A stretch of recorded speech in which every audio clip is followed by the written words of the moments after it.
பிரியாணி செய்ய போகிறேன். எண்ணெய் ஊற்றிட்டேன்.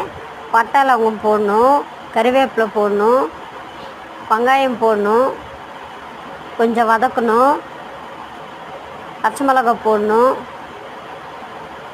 இஞ்சி பூண்டு பேஸ்ட் எடுத்து போடணும், கொஞ்சம் வதக்கணும், தக்காளி போடணும், புதினா போடணும், கொஞ்சம் வதக்கணும், உப்பு போடணும், மஞ்சத்தூள் போடணும், மிளகாத்தூள் போடணும், கொஞ்சம் வதக்கணும், கறி எடுத்து போடணும்,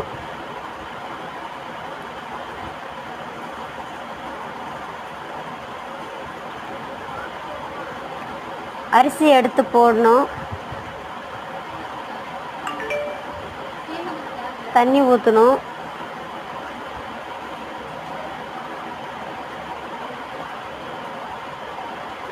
உப்பு போடணும், ஒரு 4 விசில்